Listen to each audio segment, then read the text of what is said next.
आज जैसे इकबाल साहब ने कहा कि हमने आपको 2 फेज़ मुकम्मल होने के बाद यहाँ जो बुलाया है, इस मकसद के लिए बुलाया है कि मैं आप लोगों के साथ अपनी पार्टी की तरफ से चंद जो मेरे तासुरात हैं तो उनको आपके ज़रिए, आपकी चैनल्स के ज़रिए आवाम तक पहुँचाने की कोशिश करता हूँ और आप लोगों से भी शेयर करता हूँ। देखिए, 1987 हमारे पास एक ऐसा दौर रहा है जिसके बारे में हम सब लोग जानते हैं। 1987 में जो इलेक्शंस की रिगिंग और उसके बाद के मामलात जो रहे, जिसके बाद 35 साला दौर के जितने भी मुश्किलात हमारे पास हैं, तो सबके पास आया है वो कहानी। जो 1987 के इलेक्शंस के बाद दौर यहाँ चला, 35 साल में आप देख रहे हैं कि कितने कब्रिस्तान आबाद हुए, कितने जेल आबाद हुए और कौम किन मुश्किलात से दो चार हुई। आज फिर से मुख्तलिफ तरीक़ों से फिर से 1987 को दोहराया जा रहा है। और आप कहेंगे कि कैसे दोहराया जा रहा है। मैं ये बता दूं कि आज भी कई कुव्वतें जो है इस चीज़ की कोशिश कर रहे हैं कि हमारे जम्मू कश्मीर के अवाम को और पूरी कौम को रंग, नस्ल, रीजन्स, फ़िरकावारियत के नाम पे तकसीम किया जा रहा है। आपने देखा होगा कि जम्मू में भी जो इलेक्शंस अभी हो रहे हैं तो वहाँ पे एक अलग नैरेटिव बनाया जा रहा है और कश्मीर के लिए जो नैरेटिव्स हैं वो अलग बनाए जा रहे हैं। और कश्मीर के अंदर भी हर इलाके में, हर अलग अलग कॉन्स्टिट्यूंसीज में एक अलग अलग नैरेटिव खड़ा किया जा रहा है। इससे क्या होता है? इससे सिर्फ और सिर्फ जो है हमारी कौम जो है वो बट रही है। मुख्तलिफ लोगों की तरफ से इसको बांटने की जो साजिशें चल रही है, हम सब लोगों को उसके लिए खबरदार रहने की ज़रूरत है। आप देख रहे हैं कोई भी कौम जब तक मुत्हिद नहीं हो जाएगी, जब पूरी जम्मू कश्मीर की आवाम मुत्हिद नहीं होगी, तो कैसे मुमकिन है कि हम पीस, प्रोग्रेस और प्रॉस्पेरिटी की बात करेंगे। तो खैर, मैं ये कहना चाहूँगा, आप लोग जो हैं, जो मीडिया होता है एक बाअसर इदारा होता है, आप लोगों की बहुत ज़्यादा जिम्मेदारियां होती है।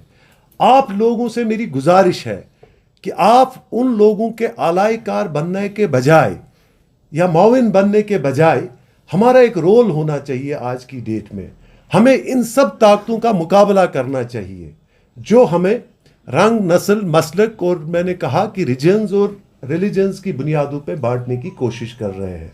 हमें चाहिए कि अपना रोल हम इस तरह निभाएं कि अवाम आपकी बात सुनती है। मीडिया का तो बहुत ही, मैंने कहा कि बाअसर इदारा होता है मीडिया, और आपकी बात जो लोग सुनते हैं, आपका रोल बहुत बड़ा बनता है। तो आपकी अपनी जिम्मेदारियां जो है आपने इस तरह से निभानी है ताकि आप आने वाले नस्लों के लिए, आने वाले हमारे मुस्तकबिल के लिए अपना ये कंट्रीब्यूशन जो है इस तरह से दें कि आप लोगों की बात का जो है असर कौम पे ऐसा पड़े कि कौम फिर से एक बार मुत्हिद हो जाए। पूरी जम्मू कश्मीर की आवाम जो है, जिनको मुख्तलिफ रंगों, मैंने कहा कि रंगों और बाकी सब चीज़ों में बांटा जा रहा है, उनको हमने मुत्हिद करने की कोशिश करनी, उसमें आपका बहुत बड़ा रोल है। इसके बाद आप खुद देख रहे हैं कि आज हमारे सियासतदान जो है, जो मैदान में है, वो एक दूसरे के ऊपर जैसे कीचड़ उछालते हैं, जिस तरह से वो एक दूसरे की तजलील कर रहे हैं। उन्होंने कौमी मफादात और अवाम के जो मामलात है, अवाम के जो मुश्किलात है और अवामी जो एहसासात हैं, उनका कैसे वो जो है एक्सप्लॉइटेशन कैसे चल रही है, वो सब चीज़ों पे कोई बात ही नहीं करता है। उन सब चीज़ों को तो सब भूल ही गए हैं। सिर्फ एक दूसरे को तजलील करने की कोशिश कर रहे हैं, एक दूसरे के ऊपर कीचड़ उछालने की कोशिश की जा रही है। और इस तरह से, जबकि मैं ये कहूँगा ये इस हमाम में सब नंगे हैं। यहाँ किसको पता नहीं है कि किसने क्या नहीं किया है, सबको मालूम है यहाँ पे। लेकिन फिर भी एक दूसरे की जो है, एक दूसरे की तजलील करने में ये कोई कसर बाकी नहीं रखते। हालांकि इलेक्शंस जो होते हैं, ये जो टाइम आता है, यही टाइम आपको होता है कि अवाम की जो उमंगें हैं, अवाम के जो मामलात हैं, उनके जो मुश्किलात हैं, उनको हाईलाइट करने की ज़रूरत होती है। और उन सब चीज़ों पे, उन सब इश्यूज़ को कोई हाईलाइट करने की कोशिश नहीं करता है। तो मेरी ये गुजारिश उन सब सियासतदानों से है, बजाय इसके कि आप एक दूसरे की तजलील करें, आप एक दूसरे की लेग पुलिंग करें, एक दूसरे की पे कीचड़ उछालें, आपको चाहिए कि अवाम के जो मुश्किलात हैं, अवाम के जो मामलात हैं, तो उनको उजागर करने की कोशिश करें। उस पे आप वोट मांगे लोगों से। ना कि लोगों को जज्बाती नारों और बाकी चीज़ों से आप लुभाएं। और इसकी वजह से क्या होता है, आप खाली अपने आप को नंगा नहीं कर रहे बल्कि आप कौम की पूरी इज्जत और आबरू को भी नंगा कर रहे हैं। इसके अलावा एक और बात है, आज हम देख रहे हैं जो यहाँ पे जमहूरियत के बड़े दावेदार बने हैं, बड़े चैंपियंस बने हैं, अवामी एहसासात की बातें करते हैं, अवामी जज्बात की बातें करते हैं। मैं उनसे एक और गुजारिश करना चाहता हूँ, आजकल वो अपनी रैलीज पे लाखों की जो है लाखों रुपये खर्चा करते हैं और दावेदारी वो ये भी करते हैं कि जो हमारे जेलों में लोग हैं, जो मासूम लोग और बेगुनाह लोग जेलों में हैं, उनकी तो दावेदारी वो बहुत करते हैं, थकते नहीं है ये सब बातें करते करते वो लोग।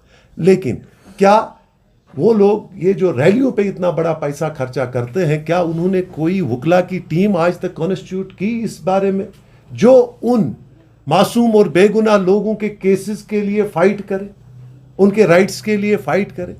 कोई बात करने वाला नहीं है। लेकिन जब पॉलिटिक्स करने की बात आती है नज़रबंदों पे या कोई और मामलों पे, तब ये बहुत पेश होते हैं, बहुत बड़े बड़े दावे करते हैं। इसके अलावा अब मैं और एक बात आप लोगों से कहना चाहता हूँ कि आज के इलेक्शन में लोग आना चाहते हैं बाहर, नौजवान जो है हमारे बाहर आ रहे हैं, हिस्सा ले रहे हैं, डेमोक्रेटिक प्रोसेस का वो हिस्सा बनना चाहते हैं और बन भी रहे हैं। लेकिन हमें उनकी उमंगों पे पूरा उतरना होगा। अगर हम उनकी उमंगों पे पूरा नहीं उतरे, अगर हमने वही 87 की बात दोहराई, तो आने वाला जो मुस्तकबिल है वो बहुत ही तारीख है। और मुस्तकबिल के हवाले से मैं ये कहूँगा कि आने वाला वक्त जो है वही जो 35 साल दौर हमने गुजारा है, कहीं हम उसी के शिकार फिर से ना हो जाए। इसीलिए हमें नौजवानों की उन उम्मीदों पे पूरा उतरने की कोशिश करनी है। और उन नौजवानों से भी मेरी ये गुजारिश है, क्योंकि कौम का सरमाया और कौम के मुहाफिज जो होते हैं हमारे नौजवान होते हैं। आजकल नौजवान बाहर आ रहे हैं और नौजवानों की क़यादत की ज़रूरत है। Jammu Kashmir Nationalist People's Front की तरफ से मैं हमेशा कहता हूं कि मैंने ये यूथ का जो प्लेटफॉर्म बनाया है सिर्फ इसीलिए बनाया है कि हम उन नौजवानों का सियासी शऊर इस तरह से बेदार करने की कोशिश करें। हम सबका उसमें रोल होना चाहिए कि उन सियासी नौजवानों का सियासी शऊर बेदार करने की ज़रूरत है, उनको ट्रेन करने की ज़रूरत है, उनको सियासी तौर बालिग करने की ज़रूरत है, ताकि आगे आने वाले टाइम में अपने कौम को जो वो लीड करने वाले हैं, जो वो डायरेक्शंस देने वाले हैं, कहीं वो डिज़ास्टर में ना तब्दील हो जाए, कहीं वो उल्टी डायरेक्शन कौम को ना दे। क्योंकि ऑलरेडी इस कौम ने बहुत से तकालीफ और मुश्किलात देखे हैं। ऑलरेडी लैक ऑफ लीडरशिप की वजह से जो हमारे ऊपर आज तक के मामलात रहे हैं, जिसकी वजह से आज हम तकलीफों में हैं। आज जो तकालीफ हमारे ऊपर है, डेवलपमेंट के हिसाब से आप देखें, बाकी चीज़ों के हिसाब से देखें, हर जगह हम बहुत पीछे रह गए हैं। लेकिन आज का नौजवान अगर फिर से सियासी शऊर बेदार किए बगैर और जज्बात में आके कोई भी डायरेक्शन देगा, तो वो भी एक डिज़ास्टर का जो है मतलब शुरुआत हो जाएगी उस डिज़ास्टर की। इसीलिए बेहतर है कि हम भी अपना रोल अदा कर ही रहे हैं। Jammu Kashmir Nationalist People's Front हमेशा से इसी चीज़ पे काम कर रही है। हम सिर्फ और सिर्फ अपने कैंपेनिंग्स में और बाकी जो हमारे मामलात रहते हैं उनमें भी यही कोशिश करते हैं कि हम अपने नौजवानों की काउंसलिंग करें, हम अपने नौजवानों का वो सियासी शऊर बेदार करें, ताकि वो नौजवान जो आगे आने वाले मुस्तकबिल के जामिन हैं, आगे आने वाले मुस्तकबिल के हमारे जो है मुहाफिज हैं, तो उनकी सियासी जो शऊर है उसको हम प्रॉपरली बेदार करें। क्योंकि सियासी शऊर जो होता है उसकी बेदारी जो होती है बहुत अहम होती है, उसको बेदार करना। अगर आप बेदार किए बगैर एक ऐसे ही रॉन्ग डायरेक्शन में चले जाएंगे, वो डिज़ास्टर में तब्दील हो जाता है। उसके बाद मैं कहता हूँ कि हमारी पार्टी का जो 3 E's का एजेंडा है, वो आज तक मैं हमेशा से यही कह रहा हूँ कि जिस भी तरक्की याफ्ता ममालिक ने आज तक उस 3 E's को अडॉप्ट किया है, जिसमें एजुकेशन की हम बात करते हैं, प्रॉपर एजुकेशन की, प्रॉपर एजुकेशन सिस्टम की, और प्रॉपर इकोनॉमिक्स की हम बात करते हैं, और एम्प्लॉयमेंट और एम्पावरमेंट की जो हम बात करते हैं, वही चीज़ एक वाहिद हल है हर एक मुश्किलात का। क्योंकि ये जो एजुकेशन है इसकी वजह से ही आप में जो है विजडम आती है, और तभी हम सारे मुश्किलात का हल कर सकते हैं जब हम इस EEE को अडॉप्ट करेंगे। और उसी के बाद यहाँ पे कोई पीस, प्रोग्रेस और प्रॉस्पेरिटी आ सकती है। इसके बाद एक और बात मैं गुजारिश करता हूँ होम मिनिस्टर ऑफ इंडिया से और प्राइम मिनिस्टर ऑफ इंडिया से भी, उन्होंने लास्ट टाइम जब एब्रोगेशन ऑफ आर्टिकल 370 की बात हुई थी और जब हमारा स्टेटहुड छीना गया था, उस टाइम उन्होंने वादा किया था कि आने वाले वक्त में वो स्टेटहुड को रेस्टोर करेंगे। मुझे एक बात समझ में नहीं आ रही है कि हमारे प्रधानमंत्री साहब और होम मिनिस्टर साहब को कौन सी बात रोके हुए है इस स्टेटहुड को वापस करने में। अगर अवाम इस बात के इंतजार में है, अब 2 फेज यहां पे कंप्लीट भी हो चुके हैं, अब उन्होंने फ्लोर के अंदर भी, पार्लियामेंट के अंदर भी और बाहर भी उन्होंने कहा था कि इसको हम रेस्टोर करेंगे।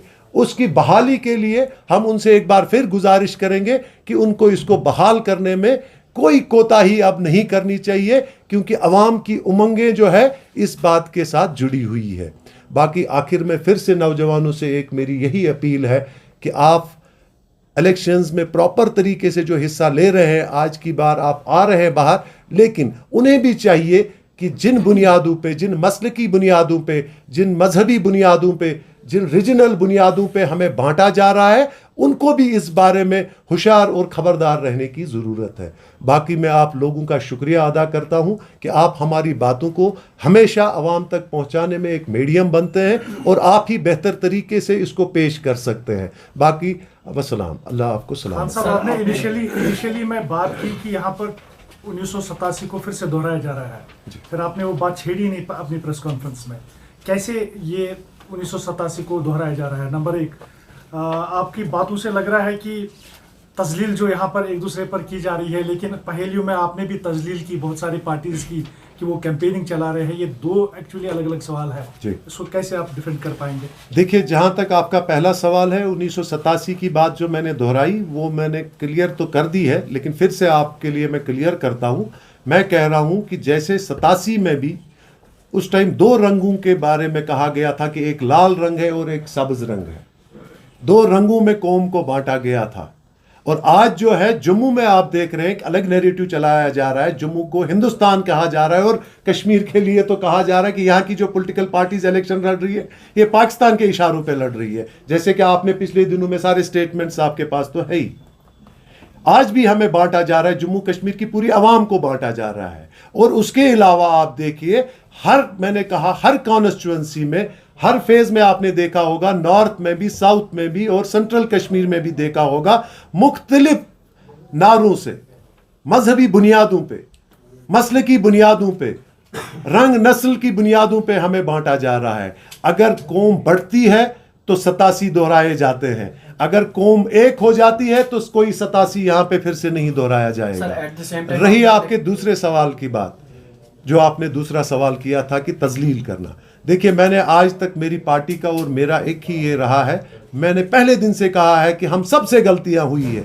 अब हम उन गलतियों को फिर से दोहराएं या ये कहें कि किससे कौन सी गलती हुई है, ये तो आवाम सब जानती है। कौन कहां से आए ये भी आवाम को सब पता है। इन चीज़ों पे हम बात करने के बजाय अगर हम फ्यूचर के लिए अब से शुरुआत करें कि अब से हम आगे नया कैसा चलाएं, अपने कौम को कैसे एक नई डायरेक्शन और तरक्की की तरफ ले जाएं, हमारी वो बात होनी चाहिए। और तजलील जो मुझे आपने कहा, ये मैंने उनको एक इशारा दिया कि वो दावेदारी बहुत करते हैं, उन डेटिन्यूज़ की बात करते हैं, उन जो जेलों में नज़रबंदों की रोज़ वो बातें करते हैं। उनको चाहिए कि इतना सारा खर्चा रैलीज पे करने के बजाय अगर अवामी मुफादात के लिए उन्होंने काम किए होंगे पहले भी और आज भी करेंगे, तो उनको इतना पैसा खर्चा करने की ज़रूरत नहीं है। यही पैसा वो उन डेटिन्यूज़ के लिए, मैं जो कहता हूँ, हमारी अवाम जो है उस हालत में आज नहीं है। हमारी इकोनॉमिक्स जो इतनी ख़राब हो रखी है, लोगों की हालत तो आपको सबको मालूम है। आज उन घर वालों को बहुत मुश्किलात से वकला का जो है फीस देना पड़ता है। ये पार्टियां उनके लिए एक लीगल सेल क्यों नहीं कायम कर सकते अगर ये दावेदारी करते? तो ये आपका जवाब। Sir, at the same time आपने इलेक्शन कमीशन ऑफ इंडिया की तारीफ की कि 2 फेज़ों में इलेक्शन जो है किसी भी तरह की उस तरह की चीज़ हमें देखने को नहीं मिली। एट द सेम टाइम आपने कहा 87 दोहराया जा रहा है, तो क्या इस बारे में आप इलेक्शन कमीशन से रजू करेंगे अगर कोई पर्टिकुलर चीज़ है तो? देखिए, इलेक्शन कमीशन से ज़्यादा हमें इस बारे में जो है, हमने पहले भी, मैंने प्रेस कॉन्फ्रेंस में बात की थी कि मैं हमेशा से गवर्नमेंट ऑफ इंडिया और पॉलिसी मेकर्स से ये सवाल करता हूँ कि उन्होंने बहुत सारे एक्सपेरिमेंट्स आज तक यहाँ जो किए हैं वो आज तक सबके सब फेल हैं, हमारे सामने सब यहाँ हैं।